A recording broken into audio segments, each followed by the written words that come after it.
Hey, welcome back to Panic Butter. This is Tony. Glad to have you today. Hey, thanks for joining me. You know what to do. If this is your first time here, hit that subscribe button. That way you'll be back at the beginning with me next time. You about ready to get into it? We're going to travel the world and look around. Here we go. So on top of everything that's going on in the world, y'all, the volcano in Indonesia has decided to, I don't know, is it erupting? This is what eruption looks like, y'all? It decided to come out and play, y'all. Mount Lewotobi.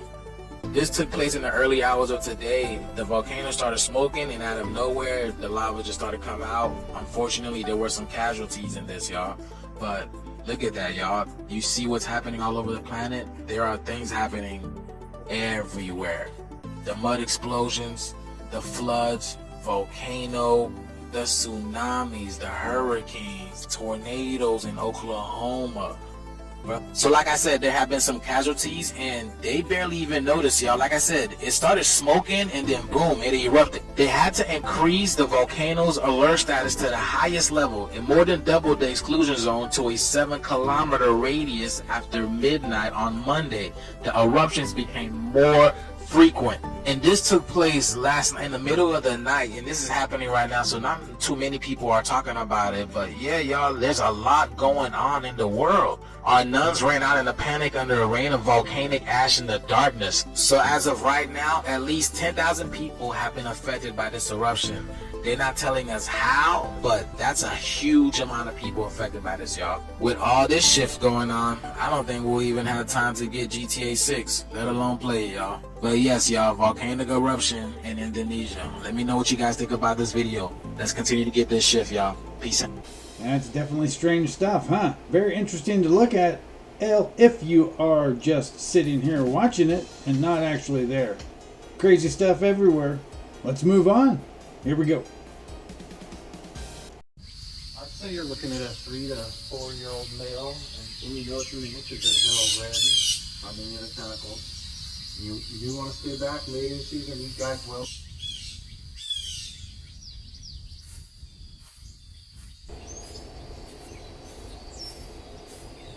Oh yeah, that falls into the what? Is that even real? If it is, look up when you're out in the woods. Don't go creeping around at night. Might run into that, huh? Let's check it out. There's more. Here we go.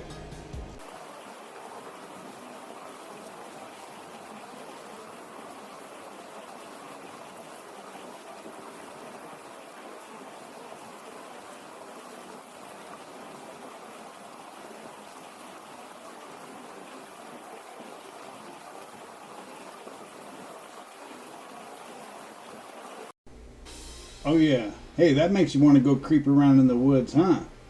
Oh yeah, if that's real, you just might want to stay home. That's it. Hey, when you go outside and you look up and you see what you think is the lights in the sky, and you thought, what happens if they get shot at? Huh, here we go. Check this out.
That's kind of up in the air. Looks pretty good, but, you know, that's all there is. Pretty exciting if it's real, huh? Can they handle it? Probably not. Came a long ways, and it's like flicking your fingers at an airplane. Just doesn't work. Check this out. More from up in the sky. Here we go.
Yeah, even the cartel's getting involved. Huh? Is it real? Are they shook up? Looks like it. You never know. Where are we going to go next? Are we shook up? That's the question. And the answer is no. So, let's move on. Here we go. You're going to see more of them appearing. Well, the Greys are trying to create a sub-race that is a blend between human culture, the human race, and their race. A kind of a hybrid Sith. Exactly. They're not being very, very successful. And one of the things that they're trying to do is they're really looking for the soul. They don't understand the soul. They don't understand our extreme of emotions as well, because they're very, very different. Their experiments haven't been all that successful. There are a lot of emotional problems with that, because what really makes a human being is our essence, is the spirit that animates the physical form. Well, there's also another factor, and that is that they actually feed off the energy. They're vampires. Those articulating Greys. The Greys, right. They're vampires. Is this where we get our vampire legends? A lot of our vampire legends? I don't know about that. I don't know if that has to do with it. I don't really know. I wouldn't be surprised, to be perfectly honest with you. But they feed off the energy. They can even bottle the energy and use it for later times. They're also stealing the vital bodies of human beings and storing it. So, I mean, they're just doing really horrific things here that other races just simply wouldn't conceive of doing. Now, are you familiar with Salvador Freixedo? No, never heard of Okay, him. he's a gentleman who...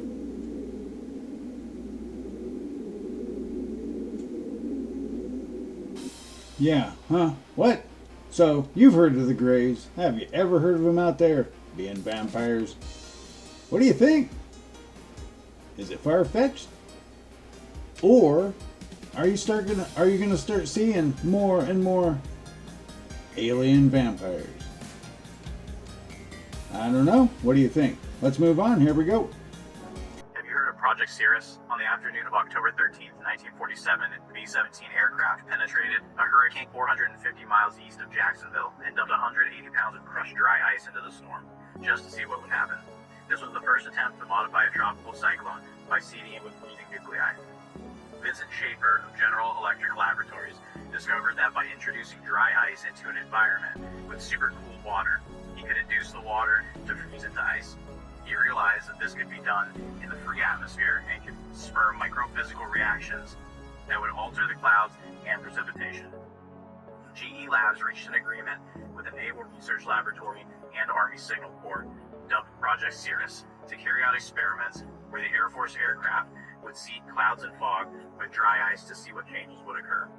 On October 12th, a hurricane designated by the Air Force Hurricane Office moved northeast into Florida. The next day, the storm moved off the coast and continued out to sea.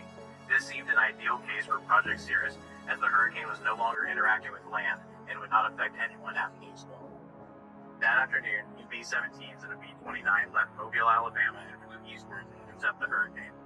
The first bomber flew at cloud top level and did the seeding. Large chunks of ice were fed into a crusher on the plane and dumped from the belly into the clouds below. The second B-17 followed a half a mile behind and 3,000 feet above to document the cloud changes. The trailing B-26 was the control aircraft, carried Schaefer to monitor the changes and direct the other two planes. To their astonishment, the hurricane had made a 135-degree left turn and was now moving due west. On top of that, it was strengthening. By the afternoon of the 15th, Hurricane King struck Savannah, Georgia. One person died in the storm surge, and $2 million in damage was done to Georgia and South Carolina. The public was outraged that the scientists had caused the storm to swerve into Georgia, and threats of lawsuits were thrown out. GE's case was not helped when the head of its laboratories, Dr. Irving Langmeyer, issued a statement that he was 99% sure the storm had changed course due to the seeding. Yeah, are we doing it? What do you think? You see a lot and you hear a lot. Leave your thoughts down below. Let's move to the next one. There is more. You knew there would be. I'm not saying that the government created Hurricane Helene. What I am saying is that the government has been manipulating the weather since 1947. What first caught my attention with Helene was the shift in the storm's projected path. One day it looked like it would hit my town. The next day it had shifted east. I then noticed an odd flight path of NOAA 42, the aircraft being flown, a Lockheed Martin Orion P-3. This prompted me to look at previous uses for the P-3, where I discovered that they were used in the 1960s to manipulate Hurricane Camille in a, quote, weather war on Cuba. Now I know that sounds out there, but as we begin to see more and more of the terrible things our government has done in the past, is it really so far-fetched? Here are the projections from the 23rd of September. A large spread traveling the Alabama-Georgia line. On the 24th, projections shift slightly east, and the storm is projected to finish in Indiana. On the morning of the 25th, the path shifts back west and shows to be finishing in western Kentucky. That conducts a 6-hour operation inside the developing storm. The next morning, on the 26th, the path shows to have shifted slightly east again, now finishing in northwest. The evening of the 26th, the same P-3 conducts operations throughout Hurricane Helene as it makes land, and the storm's actual path shifts further east, finishing in northeastern Tennessee. What would the government's motivation possibly be to modify the storm? That I don't know, but I do believe if we can maintain our republic long enough, time will eventually tell. That's an interesting question. What would they benefit from? Well, after being through the last few years, control comes to mind, huh? And money. What do you think? That's what I think. Let's check it out. Next. Here we go. A lot of people asking me about recently. I don't know why everybody's talking about weather. Why is everybody interested in weather? All of a sudden, is it like get off the banned list or something? You guys know I got in big trouble for discussing that kind of stuff, right? How can high-frequency lead to earthquakes, Dutch? Can't happen, ionospheric research, blah, blah, blah. Okay.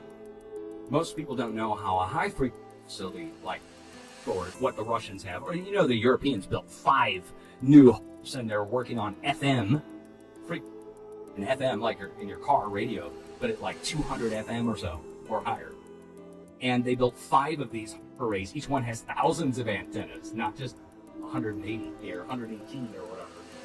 And it works on VHF, not just HF like it does. But anyway, how do they generate low frequency using when it's high frequency, right? I mean, if you go read all the papers, you're going to find out about generating low frequency. But how do they do it? It's a high-frequency facility with high-frequency antennas. The way they do it is pretty simple. They target an area from the ground, from up at an angle, up above the North Pole or along any one of the longitudes. That's why they built it at the North Pole over the horizon. But that's why they have that many number of antennas, by the way. 180 antennas. 180 antennas? Well, just by chance 180. Oh. Anyway, uses high frequency to target an area in the upper atmosphere into ionosphere. Target it with high power, which 1 billion watts. And when they target an area a kilometer across or less, it tends to form into a plasma, air glow, like the northern lights. And the way that happens is the waves are literally scuffing their feet across the ionosphere and building up a charge like you would scuff your feet across carpet and pick up a charge in your body. But instead of you going and touching a doorknob and zapping out, or touching some person and it zaps out a little spark, this actually builds up insulated in one of the layers of the upper atmosphere and ionosphere. And it builds into a huge plasma ball that's three-dimensional in shape, and they actually have pictures of these. The U.S. Navy has infrared pictures. It's actually visible in infrared. Not to the human eye, but you can actually get air glow, and then it glows in a big ball.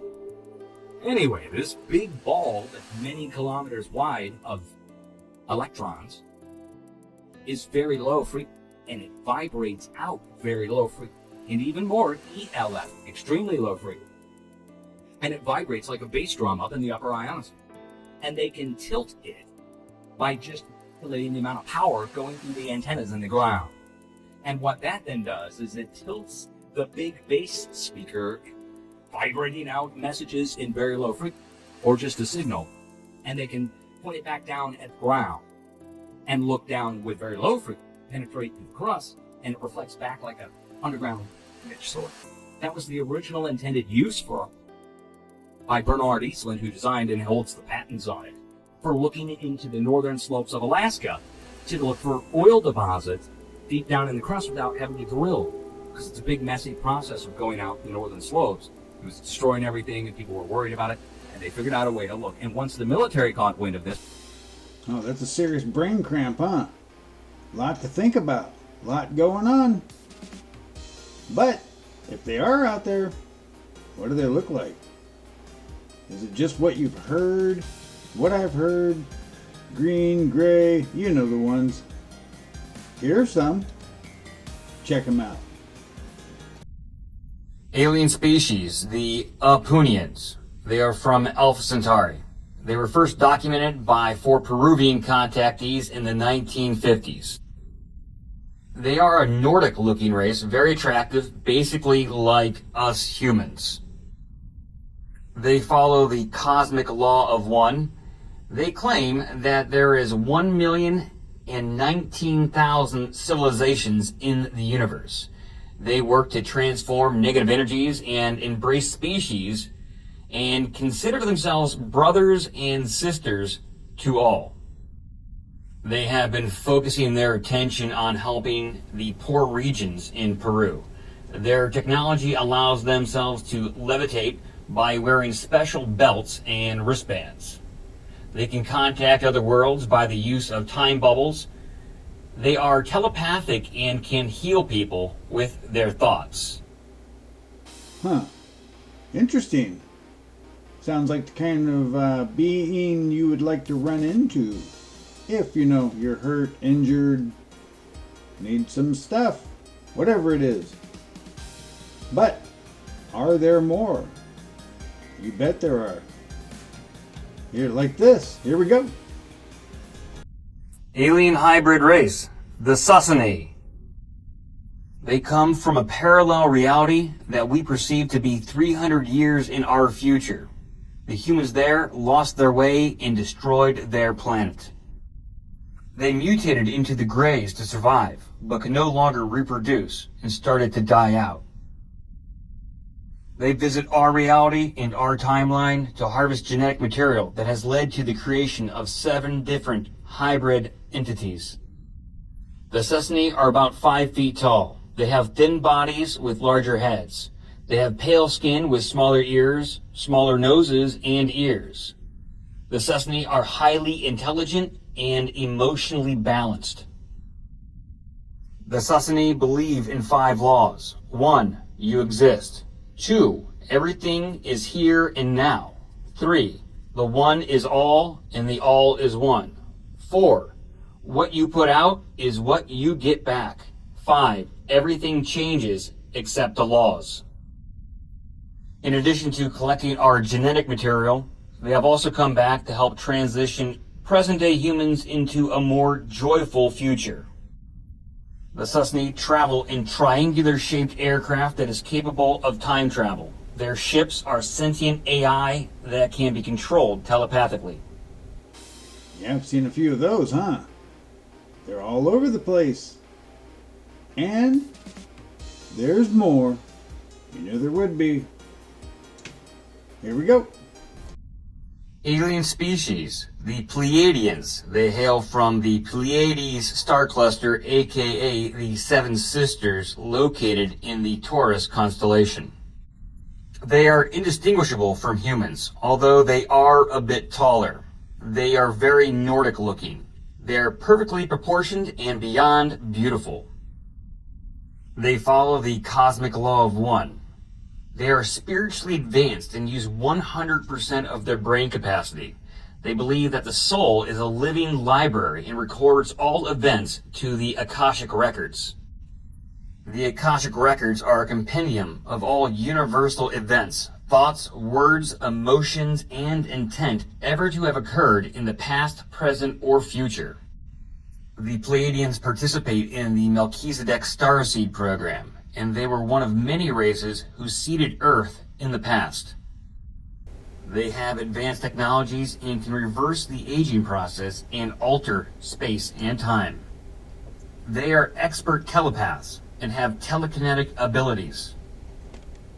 They are able to project their consciousness to the sphere of souls, allowing them to communicate with the spirit realm. Well, there you go. Look like anybody you know? Anybody you run into? Maybe somebody you're related to. Hey, how about your neighbor? Definitely not anybody at Walmart, though. Right? Let's move on. Here we go.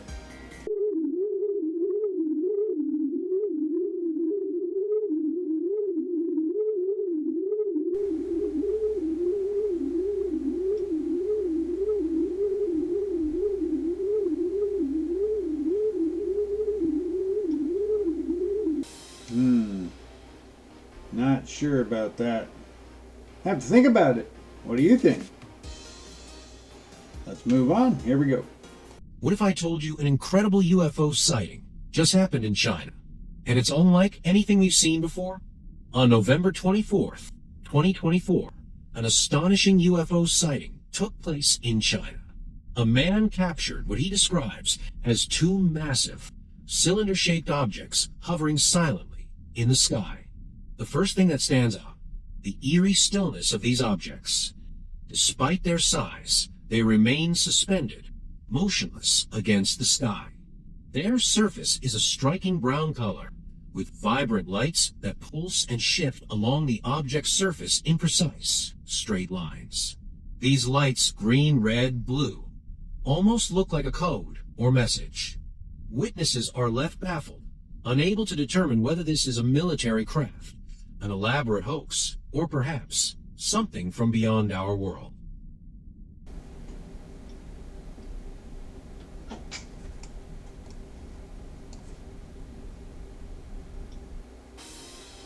Looks good, huh? But you know, the same question applies. Is it real? Does look pretty good, though. Let's move on. This might be the most unhinged video I've ever seen. So they're in this abandoned house. It's like a drug user house. You know, there's a staircase here. It's covered in glass. So there's glass all over the staircase. You know, not something you want to climb up. Not really a house you want to be in. But they're all talking about a tripwire on the staircase. So, you know, at this point, they're all talking about this tripwire. One of the guys grabs like a piece of wood with his bare hands. Which is crazy to me. Like, you don't want to be touching this stuff, but whatever. He grabs the wood, and then he starts hitting the tripwire, and then a knife comes out. Like, what? Which is crazy, but it gets even crazier than that. So now they're showing this knife, you know, this knife is coming out of the wall, you know, could literally, you know, unalive you. And then this guy goes up next to it. How do you know there's not a second knife? He just goes up next to it, full confidence that there's not a second knife. And he's climbing up the staircase even further.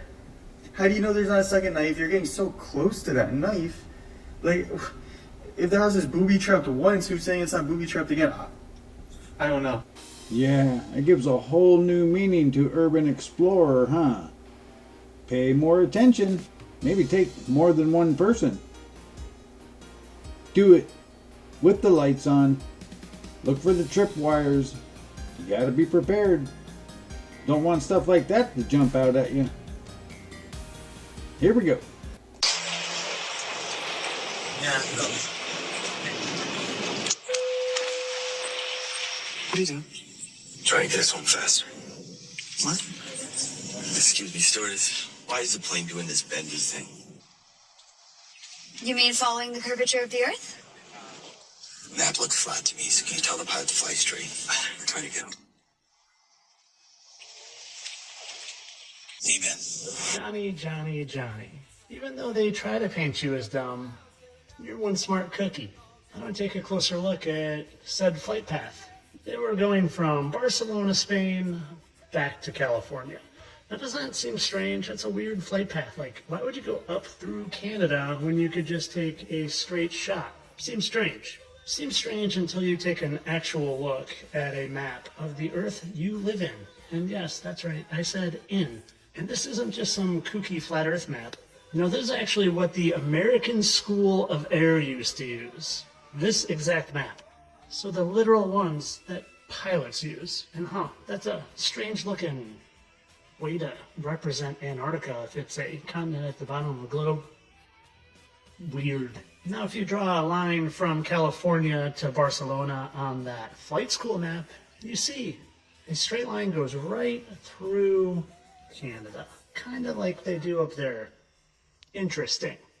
Maybe, just maybe, they have to make it look curved because they took a flat map and wrapped it around a ball and it's a little wonky, so they gotta make their flight paths look a little wonky.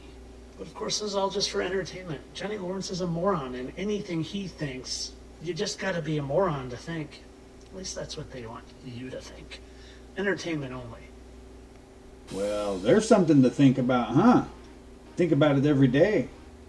Only the most when you're on the plane, especially if you're flying overseas. You have the same question.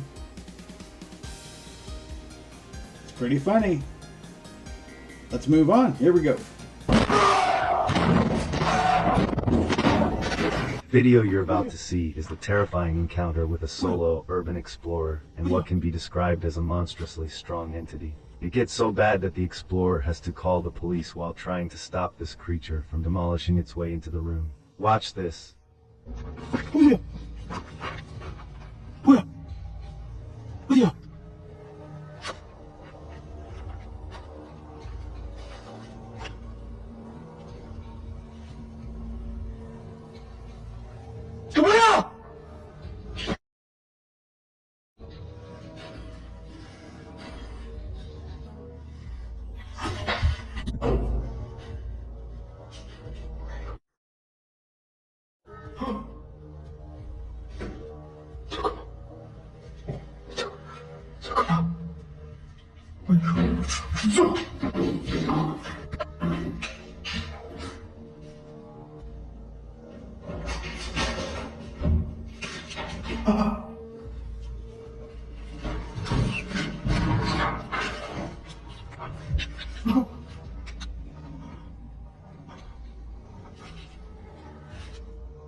여보세요? 네, 김철입니다. 아, 잠시만요. 예, 말씀하세요. 잠시만요.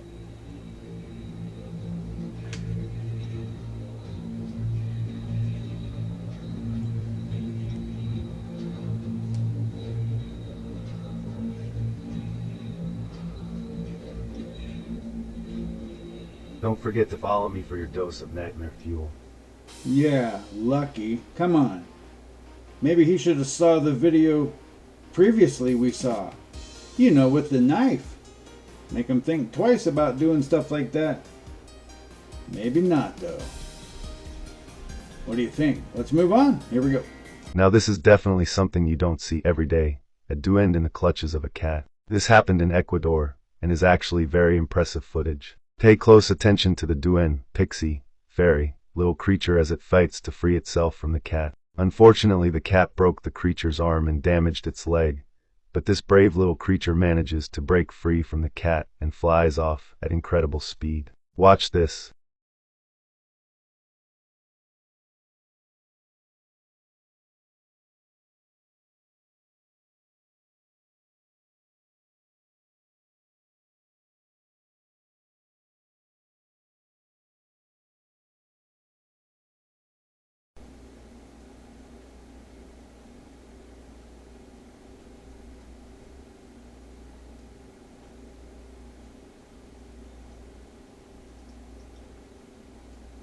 Well, the cat saw it. Did he get it, though? I mean, he had it. Cats are pretty quick. Where is the rest of the video, if it is real? You know how it is. Looks good. Cat thinks it's good. But is it real? Let's move on. Here we go. Baby, what? What? Baby, come over here. There's something back there. No, don't play with me. Magic Day, Jorge. So today I'm here to perform a craziest magic. Now you guys do know how things does happen or change instantly, right? I'll show you even better now. Watch. Something I've been working on. If you take the card, 4 of clubs, right? 4 of clubs, and all I gotta do is just take it just like this, and now watch. Give it a little shake, and instantly, I didn't like how that came out, but watch this. I even do it better. Watch. If I take it just like this, all I gotta do is just give it a little shake, and instantly changes, and it look good. Yeah, that does look good. That does look good, right? Now watch. If I also have you say stop forever, you say what the? What? Baby. What? What? Baby, come over here. There's something back there. No, don't play with me. I swear to God, there's a fucking shadow. A fucking shadow. Where? It's behind that fucking tree. Baby, I'm getting the fuck out of here. Fuck all that. Baby, what the hell did it do? Did it like chase me or what? Baby, I don't even fucking know what that was. A demon or what? Well, yeah. Look where you are. Is it real? That's the question. If it is, why are you even there? Interesting. Will they go back? That's another question. Would you? Let's move on. All of a Here we go. sudden, my 3-year-old son glares at me in the mirror and he says, "Damn it, Hanny, listen to me." This is the moment Noah's mother realized there was something possessing her son. The last time I heard someone call me Hanny would have been before my brother's passing. No one else called her Hanny. Not her friends, not her dad, not me. My brother died in 1993 and Noah was born in 1998. His voice lowered and it sounded a little spooky. Listen to me. When Noah was around 4, Noah's dad and I had taken the kids out to eat and we had already ordered our food. We were just sitting there having normal conversation. The kids were drawing on the kids' menu and Noah abruptly stands up on the booth and holds his arms up in a big circle. And he said, "When I was here before, I died." And I asked him, "When you were where?" And he said, "Here, Mom." And he took his hand and he said he was in a car driving like this on a road and that his car wrecked, caught on fire, and that he died. That's exactly how my brother died 5 years before Noah was even born. Yeah, wow. Is that pretty heavy or what? You ever heard of anything like that? Let me know. Pretty creepy, huh? Let's move on. We got one more. Here we go. And why did you park here? Because that sign says fine for parking.